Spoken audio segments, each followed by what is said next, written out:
അതിലുള്ളതെല്ലാം നുണയായിരിക്കാം, പക്ഷേ സ്വപ്നം കാണാനുള്ള ശക്തി അത് തരുന്നുണ്ട്. ലിപ്സ്റ്റിക് അണ്ടർ മൈ ബുർക്ക എന്ന ചിത്രത്തിലെ രത്ന പാഠക് ഷായുടെ ഉഷ ബുവാജി എന്ന കഥാപാത്രം പറയുന്ന ഡയലോഗാണിത്. അവർ വായിക്കുന്ന പൾപ്പ് ഫിക്ഷൻ പുസ്തകങ്ങളെ കുറിച്ചാണ് ഉഷ ബുവാജി പറയുന്നത്. 55 വയസ്സുള്ള ഭർത്താവ് മരിച്ച സ്ത്രീ, താമസിക്കുന്ന കോളനിയിൽ എല്ലാവരും ബഹുമാനിക്കുന്ന മുതിർന്ന സ്ത്രീ. അവരുടെ വാക്കിന് വലിയ വിലയുണ്ട് ആളുകൾക്കിടയിൽ. എന്നാൽ ഉഷ യഥാർത്ഥത്തിൽ ഒരു ബുവാജി മാത്രമാണോ?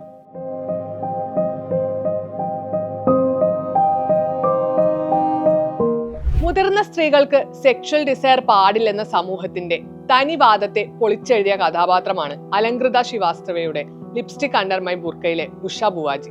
അതെ, തന്റെ പൾപ്പ് ഫിക്ഷൻ പുസ്തകങ്ങളിലൂടെ ഒരു ഫാന്റസി ലോകം തന്നെ അവർ കെട്ടിപ്പടുത്തു. അത് രാത്രിയും രാവിലെയും എല്ലാം വായിച്ച് അതിൽ അഭിരമിക്കുമ്പോൾ അവർ അറിയാതെ തന്നെ ആ പുസ്തകത്തിലെ റോസി എന്ന കഥാപാത്രമായി മാറുകയായിരുന്നു. ഉഷ വായിക്കുന്ന ലിപ്സ്റ്റിക് ഡ്രീംസ് എന്ന പുസ്തകത്തിലെ കേന്ദ്ര കഥാപാത്രമാണ് റോസി.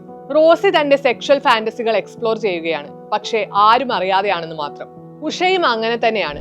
ആരും കാണാതെ ഇറോട്ടിക് പൾപ്പ് ഫിക്ഷൻ വായിക്കുമ്പോഴും സ്വിമ്മിംഗ് ഇൻസ്ട്രക്ടർക്കൊപ്പം സമയം ചെലവഴിക്കാനായി നീന്തൽ പഠിക്കാൻ പോകുമ്പോഴുമൊക്കെ ഉഷയും ആരും അറിയാതെ അവളുടെ സെക്ഷൽ ഫാന്റസികൾ ആസ്വദിക്കുകയാണ് ചെയ്യുന്നത്. വിധവയായ ഒരു മുതിർന്ന സ്ത്രീയിൽ നിന്നും എന്താണോ സമൂഹം പ്രതീക്ഷിക്കുന്നത് അത് തന്നെയാണ് ഉഷ ബുവാജി ചുറ്റുമുള്ളവർക്ക് കൊടുക്കുന്നത്. എന്നാൽ അവർക്ക് ഈ സമൂഹം അറിയാത്ത മറ്റൊരു ജീവിതം കൂടിയുണ്ട്. അവിടെ പ്രാധാന്യം അവരുടെ ആഗ്രഹങ്ങൾക്കാണ്.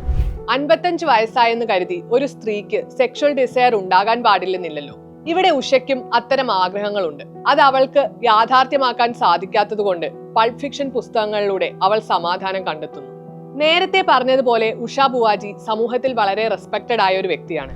എല്ലാവരുടെ കാര്യങ്ങളിലും ഇടപെടുകയും തന്റെ കാര്യങ്ങൾക്കായി ശക്തമായ ശബ്ദമുയർത്തുകയും എല്ലാം ചെയ്യുന്ന ഒരു മാട്രിയാർക്ക്.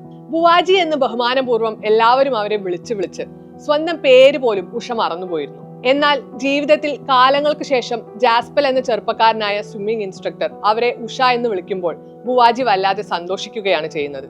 ജാസ്പലിനോട് ഒരു ഇഷ്ടവും അതിലൂടെ ഉഷയ്ക്ക് വരുന്നുണ്ട്. അതുകൊണ്ടാണല്ലോ അവൾ പിന്നീട് സ്വിമ്മിംഗ് ക്ലാസ്സിന് ആരെയും അറിയിക്കാതെ പോകുന്നത്. സ്വിംസൂട്ടും ധരിച്ച് ജാസ്പലിനൊപ്പം പൂളിൽ കിടന്ന് നീന്തുമ്പോൾ അവർ തന്റെ ഫാന്റസികൾ യാഥാർത്ഥ്യമാക്കുകയാണ് ചെയ്യുന്നത്. പിന്നീട് ജാസ്പലിനെ ഫോൺ വിളിച്ച് റോസി എന്ന പേരിൽ സംസാരിക്കുമ്പോഴും ആ 55 വയസ്സുകാരി അവിടെ സാക്ഷാത്കരിക്കുന്നത് അവരുടെ സെക്ഷൽ ഫാന്റസിയാണ്. റോസി എന്ന ഐഡന്റിറ്റിയിൽ അവർ അവരുടെ ആഗ്രഹങ്ങൾ നടപ്പാക്കുകയാണ് ചെയ്യുന്നത്. ഇരുവരും ഫോൺ സെക്സ് ചെയ്ത് ഉഷയ്ക്ക് ഓർഗാസം വരുന്ന ഒരു സീനുണ്ട് സിനിമയിൽ. അവർ കംപ്ലീറ്റ്ലി അവരുടെ സെക്ഷൽ ഫാന്റസികളെ യാഥാർത്ഥ്യമാക്കുകയാണ്. അപ്പോഴെല്ലാം അവർക്കറിയാം താൻ ആരാണെന്ന് മനസ്സിലാക്കിയാൽ ഒരു പക്ഷേ ഇതെല്ലാം അവരെ വിട്ടുപോകുമെന്ന്. അതുപോലെ തന്നെ സംഭവിക്കുകയും ചെയ്യുന്നുണ്ട് സിനിമയിൽ. ഒരു ദീപാവലി ദിവസം ഉഷ വളരെ സന്തോഷത്തോടെ സ്ലീവ്ലെസ് ബ്ലൗസും സാരിയും ഉടുത്ത് മുടിയും ഡൈ ചെയ്ത് തന്റെ പുസ്തകത്തിലെ റോസിയായി ഒരുങ്ങി സന്തോഷത്തോടെ ആഘോഷിക്കുകയാണ്. ദീപാവലി ആഘോഷം കഴിഞ്ഞ് വീട്ടിലെത്തിയതോടുകൂടി ആ സന്തോഷം തീരുകയും ചെയ്തു. കോളനിയിലെ മറ്റാളുകൾ വന്ന് അവരുടെ വീട് പരിശോധിക്കുകയും അവരുടെ വ്യക്തിപരമായ സാധനങ്ങൾ കണ്ടെത്തി അവരെ ഷെയിം ചെയ്യുകയും ചെയ്യുന്നു.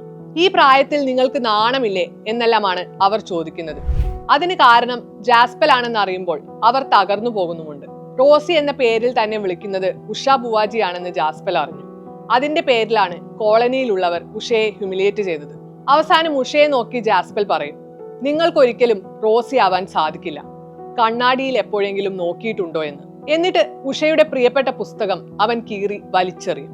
അപ്പോൾ ശരിക്കും ഉഷ തകർന്നു പോവുകയാണ് ചെയ്യുന്നത്. സത്യത്തിൽ എന്ത് തെറ്റാണ് ഉഷ ചെയ്തത്? അവരുടെ സെക്ഷൽ ഡിസയർ നടപ്പാക്കാൻ നോക്കിയതോ? അതോ ഒരു നിമിഷമെങ്കിലും അവർക്ക് ആഗ്രഹമുള്ള രീതിയിൽ ജീവിക്കാൻ ശ്രമിച്ചതോ? ലിപ്സ്റ്റിക് അണ്ടർ മൈ ബുർക്കയിലൂടെ അലങ്കൃത ശ്രീവാസ്തവ പറഞ്ഞു വെക്കുന്നതും സ്ത്രീകൾ അനുഭവിക്കുന്ന പ്രശ്നങ്ങളെ കുറിച്ചാണ്.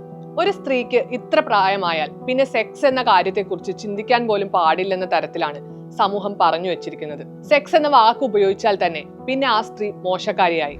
പിന്നെയാണോ അവളുടെ സെക്ഷൽ ഫാന്റസികൾക്ക് ഇടം കിട്ടുന്നത്? ബേസിക് നീഡുകളായ ഇത്തരം കാര്യങ്ങൾ പല സ്ത്രീകൾക്കും ലഭിക്കുന്നത് പോലുമില്ല. സിനിമയിൽ ഉഷയ്ക്ക് ഓർഗാസം വരുന്ന സീൻ ഉണ്ടെന്ന് പറഞ്ഞില്ലേ, അവർക്ക് അത് എത്ര കാലത്തിന് ശേഷമായിരിക്കും സംഭവിച്ചിട്ടുണ്ടായിരിക്കുക എന്ന് ചിന്തിച്ചു നോക്കൂ.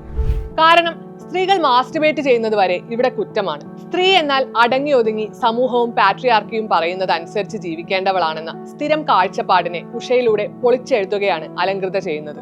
ഉഷയെ വീട്ടിൽ നിന്ന് അവളുടെ സാധനങ്ങളെല്ലാം വലിച്ചെറിഞ്ഞ് പുറത്താക്കുമ്പോൾ അവളുടെ അടുത്തേക്ക് ഓടിയെത്തുന്നത് മറ്റു 3 സ്ത്രീകളാണ്.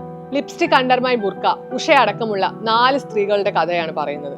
അവരുടെ ആഗ്രഹങ്ങളെക്കുറിച്ചും ആവശ്യങ്ങളെക്കുറിച്ചുമാണ് പറയുന്നത്. സിനിമ അവസാനിക്കുമ്പോൾ 4 പേരും അവരവരുടെ കാര്യങ്ങൾ സിഗരറ്റും വലിച്ചിരുന്ന് തുറന്ന് സംസാരിക്കുകയാണ് ചെയ്യുന്നത്. ഒരുപക്ഷെ ആരുമില്ലെങ്കിലും ഉഷയെ മനസ്സിലാക്കാൻ ആ 3 സ്ത്രീകൾക്ക് സാധിച്ചിട്ടുണ്ട്. ഈ സമൂഹവും ഉഷയെ മനസ്സിലാക്കുന്ന ഒരു സമയം വരുമായിരിക്കും. ഉഷ ശരിക്കും ഒരുപാട് സ്ത്രീകളുടെ റെപ്രസെന്റേഷൻ ആണ്. അവരിലൂടെ സംവിധായക കാണിക്കാൻ ശ്രമിച്ചതും അത്തരം സ്ത്രീകളെയാണ്, ഇന്നും ആഗ്രഹങ്ങളെല്ലാം ഉള്ളിലൊതുക്കി ജീവിക്കുന്ന സ്ത്രീകളെ. എന്നാൽ ഉഷയ്ക്ക് ഇനി എന്താണ് ഭയക്കാനുള്ളത്? ഇനി ചിലപ്പോൾ അവർക്ക് സീക്രട്ടായി അവരുടെ ആഗ്രഹങ്ങൾ നടത്തേണ്ടി വരില്ലായിരിക്കും. ശരിക്കും റോസി എന്ന കഥാപാത്രം ഉഷയ്ക്ക് പ്രചോദനമാവുകയാണ് ചെയ്തത്. അതുകൊണ്ട് ഇനിയെങ്കിലും ഉഷ തുറന്ന മനസ്സോടെ തന്റെ ആഗ്രഹങ്ങൾക്ക് പ്രാധാന്യം നൽകി ജീവിതം തുടരുമായിരിക്കും.